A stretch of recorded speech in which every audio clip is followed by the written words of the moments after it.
Bonjour camarades, donc je m'appelle Yoa, je suis le responsable organisation du Parti du Travail de Belgique dans la province de la Flandre occidentale. Donc vous entendrez bien, je viens de la Flandre, hein, pas de la Wallonie. Donc tout d'abord, nous voulons offrir nos salutations chaleureuses et combatives de la part du PTB pour votre congrès et pour l'Union locale de la CGT.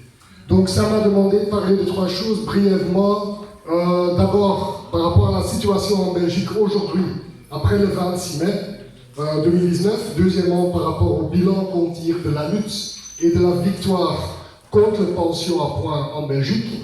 Et maintenant aussi par rapport à la suite qu'on donne à cette campagne, avec la campagne pour une pension minimum à 1 500 € net pour tout le monde.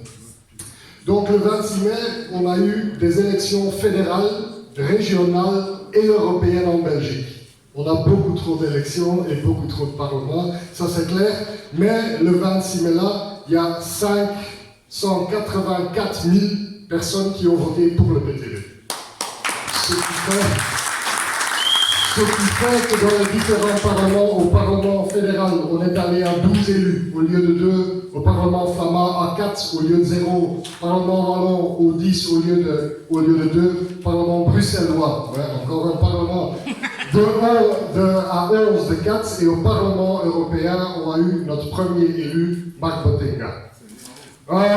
Ceci étant dit, dans le Parlement fédéral, avec l'élection des camarades du parti, on a aussi quadruplé le nombre d'ouvriers dans le Parlement. Alors avant, il y en avait un du Parti socialiste, il n'est plus là, et maintenant il n'y a pas d'ouvriers du Parti du Travail de Belgique dans le Parlement fédéral.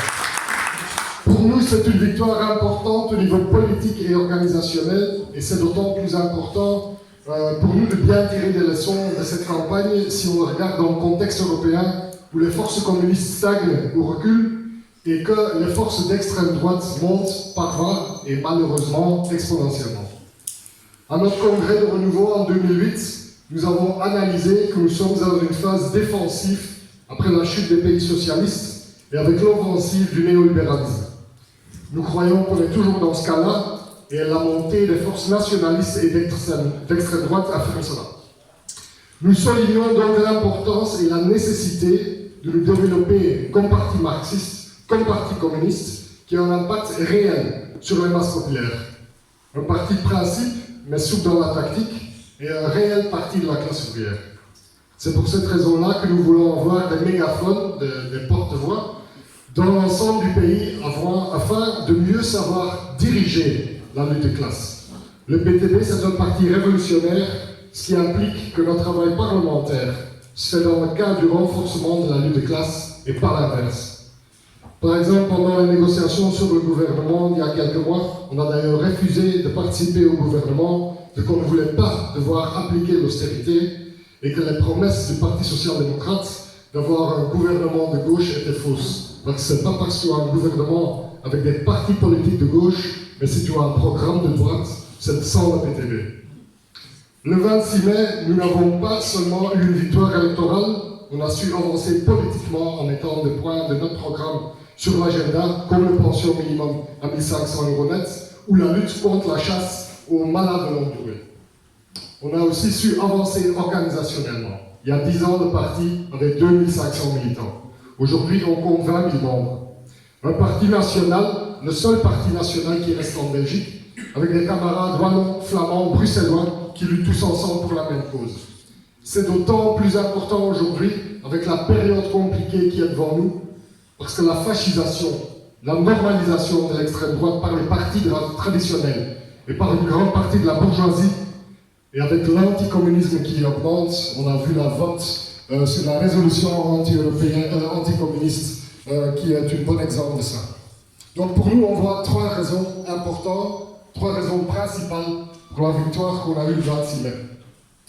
D'abord, c'est une question de politique et de tactique. Nous combinons trois choses.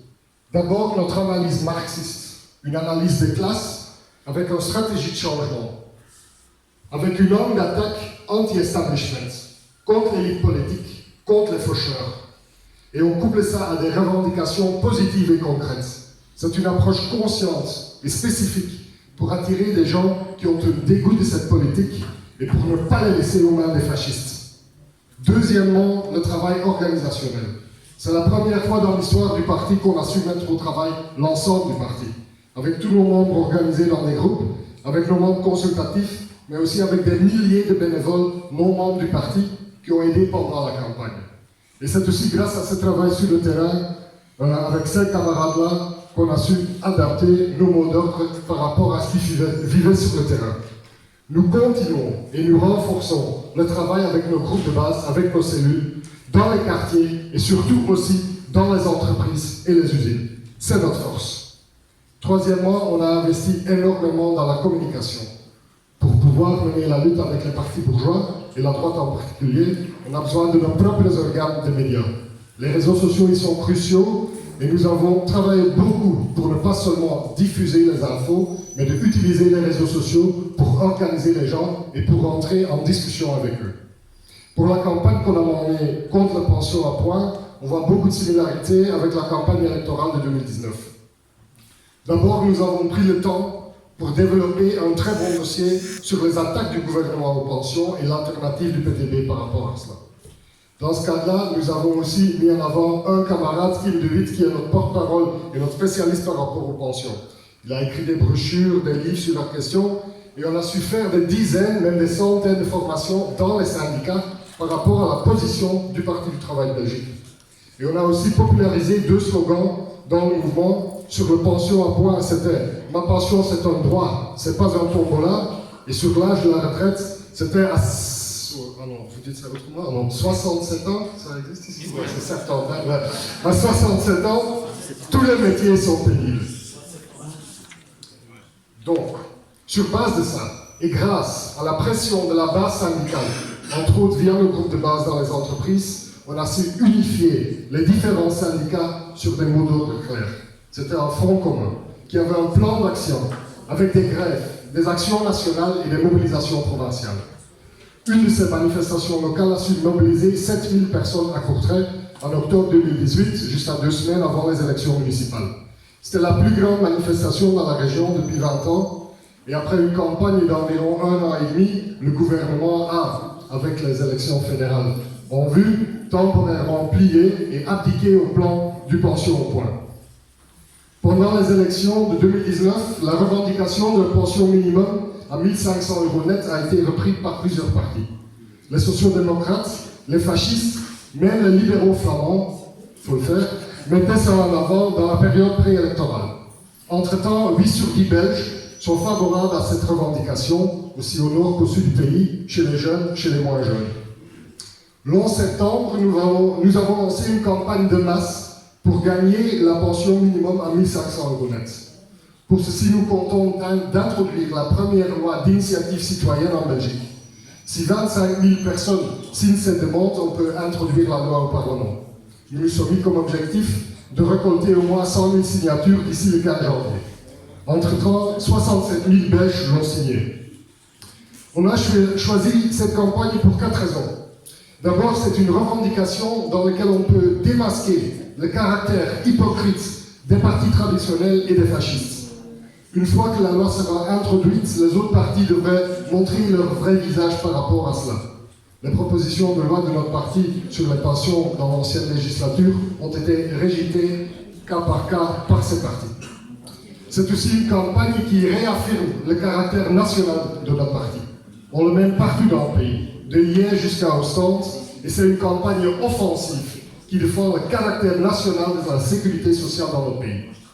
C'est une pension minimale pour l'ensemble des citoyens belges.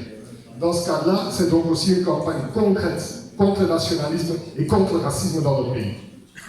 C'est une campagne pour montrer qu'on n'est pas un parti comme les autres, qu'on n'est pas électoraliste. Non seulement on veut tenir à nos revendications préélectorales, mais on continue nos tours de quartier, notre travail dans les entreprises et les porte-à-porte. Mais quatrièmement, et ça c'est le plus important, on veut surtout aussi montrer que c'est possible de gagner et redonner la confiance à la classe ouvrière que c'est tout à fait possible de gagner et qu'arracher des victoires, c'est grâce et seulement à cause de la lutte sociale. Les victoires sociales sont la meilleure manière pour stopper l'avancée de l'extrême droite qui ne fait que s'aimer la division et la haine. Pour clôturer, je voudrais aussi dire qu'avec cette campagne, mais en général, Dans le travail du parti, on a besoin des liens avec les camarades des pays européens pour intensifier la lutte, pour amplifier la lutte. C'est aussi pour ça qu'on était tellement heureux d'être invités aujourd'hui pour participer à votre congrès. Fin mars, on fera normalement une action nationale dans le cadre de notre campagne pension à Bruxelles, dans laquelle les camarades français et allemands ne pourraient pas manquer. On vous tiendra au courant. Merci beaucoup, camarades.